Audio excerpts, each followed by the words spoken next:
yang meningkat, ya, ada yang biasa saja, ada yang turun sampai titik tidak punya apa, sampai diwafatkan dalam kondisi fakir, miskin, banyak dalam kondisi apa. Ya. Tapi mereka tahu itu bukan inti dari pertolongan Allah. Pertolongan Allah adalah dekat dengan Nabi Muhammad SAW. Ya. Maka akhir hidup antum, akhir hidup kita selalu ada harapan yang sesuai dengan arahnya. Jadi orang akan tahu sebenarnya akan mengarah akhir hidupnya kemana dari perjalanan hidupnya, semakin dekat dengan Allah atau semakin jauh.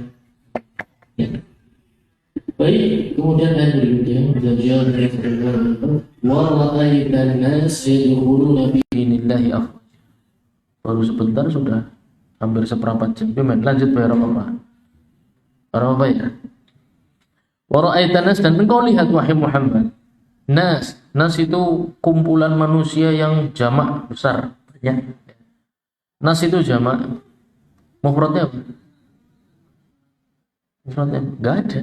Ya, itu namanya isim jamak. Isim yang jamaknya tapi enggak ada mufradnya. Ya, nas.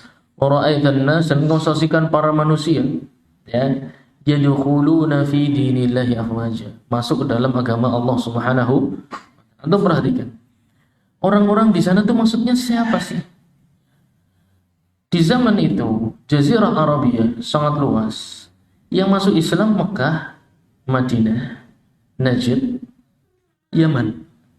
Kebanyakan masih belum masuk Islam. Tapi Allah Subhanahu wa ta'ala menggunakan lafaz apa tadi? Nas. Manusia, seluruh manusia. Ya, manusia berbondong-bondong masuk dalam agama Islam, padahal kebanyakan tidak. Coba bisa antum ambil petik pelajarannya. Allah Subhanahu wa ta'ala menggunakan lafaz nas, dan kebanyakan manusia belum masuk Islam. Yang masuk Islam Mekah, Madinah, ya, Najd, kemudian Yaman. Sedikit dari Bahrain dan lain sebagainya. Sedikit kalau dibandingkan Jazirah Arab yang sangat luas, itu sangat sedikit. Tapi lafaznya nas. Kira-kira antum bisa petik pelajaran apa? Baik, kita percepat daripada kesuwen.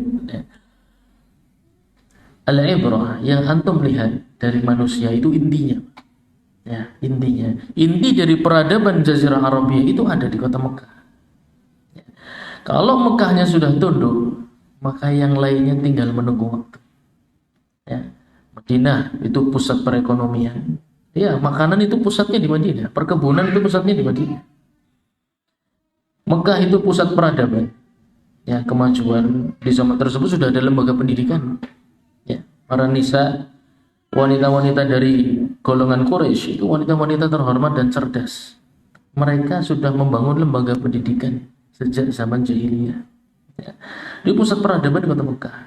Pusat perekonomian sudah ditaklukkan, pusat peradaban sudah ditaklukkan, yang lainnya tinggal menunggu waktu. Ya. Maka kuasilah dua itu. Ya. Manusia yang dimaksud itu nggak harus semuanya. Buat apa banyak? Ya. Sedikit akan tetapi pegang intinya. Kekuatan itu pada internal antum, dan paling internal adalah keluarga. Ya. Keluarga yang kuat, yang solid, sama visinya sama menuju keimanan, menuju kehidupan akhirat. Itu insya Allah waktu tinggal menunggu akan melahirkan keturunan-keturunan yang saleh dan saleh. Ya, insya Allah ta'ala. Jadi nggak usah semua orang harus ikuti antum, ambil yang kunci-kuncinya saja. Ya.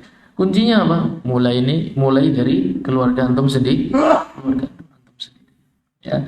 Yadkhuluna fi dinillah, ini kalimat bagus. Ya. Masuk ke dalam agama Allah Subhanahu wa ta'ala. Antum mengira itu dua kalimat syahadat tak? Kebanyakan orang mengira adalah banyak orang mengucapkan dua kalimat syahadat. Begitu kira-kira. Ya. Padahal tidak.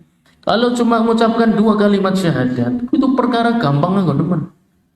Ya, mengucapkan la ilaha illallah Muhammadun itu perkara yang sangat mudah.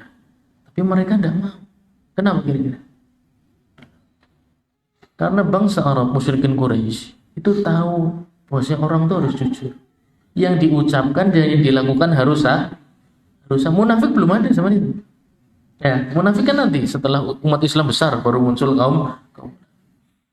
Jadi yang dimaksud yadkhuluna fi dinillah itu bukan hanya mengucapkan dua kalimat syahadat, tapi mereka tahu mereka siap tunduk dengan seluruh aturan Islam. Bahkan setelah Fatu Mekah mereka berangkat kemana? Perang setelahnya mana? Setelah Mekah mana? Hunain. Itu orang Mekahnya ikut bukan sedikit. Baru masuk Islam, siap ikut aturan Islam, siap mati di Hunain. Jadi mereka tahu yang namanya masuk Islam itu bukan cuma 2 kalimat syahadat, tapi menerapkan seluruh syariat, tunduk kepada dinillah. Ya. Dan kita ya itu baca ayat itu sering, dan kita mengira itu bagian dari mereka, padahal banyak yang sangat jauh dari keimanan mereka yang baru masuk Islam waktu itu. Penduduk Mekah kan baru masuk Islam, tapi sudah yadkhuluna fi dinillah, masuk ke dalam agama Allah Subhanahu wa taala secara kafir, ikut semua aturan mainnya Islam, rubah semua kehidupan, rubah semua model, rubah semua rutinitas, ikut dengan aturan Nabi Muhammad sallallahu alaihi wasallam. Jadi ayat itu mengajak kita untuk dinukil oleh Allah Subhanahu wa taala kejadian Islamnya penduduk Quraisy, penduduk Mekah, itu supaya kita begitu dalam memeluk agama Islam itu bukan cuma mengucapkan 2 kalimat syahadat, tapi masuk yadkhulun, masuk ke dalam syariatnya, masuk ke dalam aturannya, siap mengikuti aturan sunnah Nabi Muhammad sallallahu alaihi wasallam. Wara'aitan nasa yadkhuluna fi dinillahi afwaja fasabbih bihamdi rabbika wastaghfirhu innahu kana tawwaba. Kemudian pujilah Allah Subhanahu wa taala karena Islam menjadi besar, Islam menjadi banyak diminati oleh masyarakat, ditundukkan sebuah pusat peradaban dunia saat itu kota Mekah. Wastaghfirhu, kemudian mohon ampun kepada Allah Azza. Kata ahli tafsir, ini puncak dari keislaman seseorang adalah taubat. Ya, puncak dari keislaman seseorang itu taubat, menunjukkan dia siap bertemu Allah Subhanahu wa taala. Oleh karena itu taubat itu sulit bagi orang yang masih cinta terhadap dunia, itu nggak siap taubat. Ya, meninggalkan yang haram berat, pekerjaan ribawi berat, ya, merubah gaya penampilan lebih islami berat, sekedar pakai kerudung aja berat, ya, sekedar datang majelis taklim berat. Memang taubat itu berat.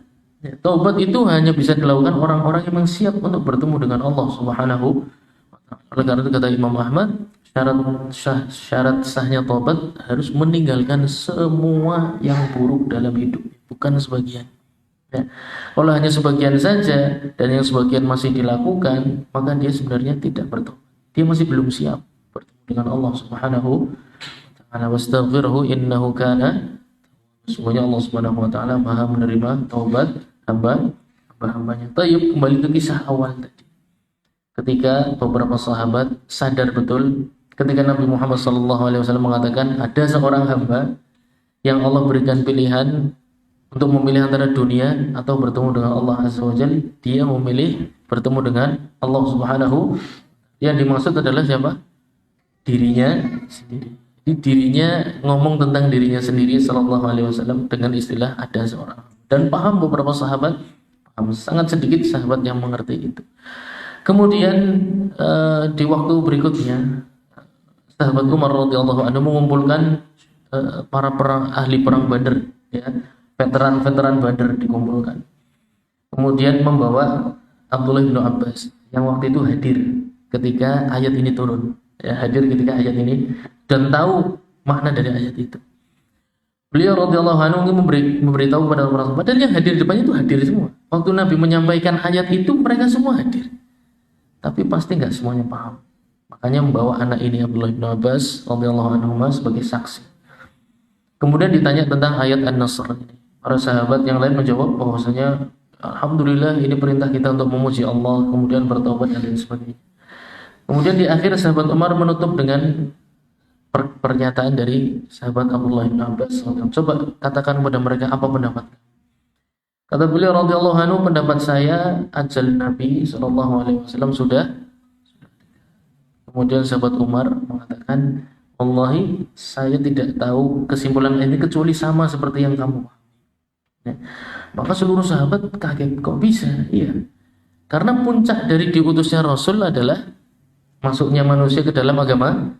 Kalau nunggu manusia sedunia masuk agama Islam ya nggak mati-mati. Tapi intinya, ya, antum yang cari adalah intinya. Inti dari manusia di zaman itu mana? Mekah dan Madinah. Maka adalah pusat perekonomian, Madinah adalah pusat peradaban. Kalau sudah dua itu ditaklukkan, maka selesai sudah. Yang lainnya tinggal menyusul. Jamaah sekalian rahmati Allah Subhanahu wa taala, bersyukur kepada Allah Azza wa Jalla, cahaya di kota Mekah, cahaya di kota Madinah sampai ke Indonesia.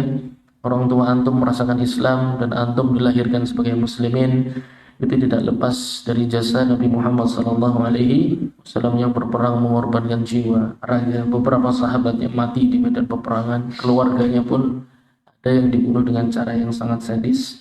Tapi beliau sallallahu alaihi wasallam bersabar menanti dibukanya kemenangan bagi umat Islam. Banyaklah bersalawat kepada Nabi Muhammad sallallahu alaihi wasallam, bersyukur kepada Allah Azza wa Jalla, dan mohon ampun atas dosa-dosa yang telah lalu. Semoga Allah Subhanahu wa taala menerima taubat kita semua. Kita cukupkan pada kesempatan malam hari ini. Subhanakallahumma wa bihamdika asyhadu an la ilaha illa anta astaghfiruka wa atubu ilaik. Wassalamualaikum warahmatullahi wabarakatuh.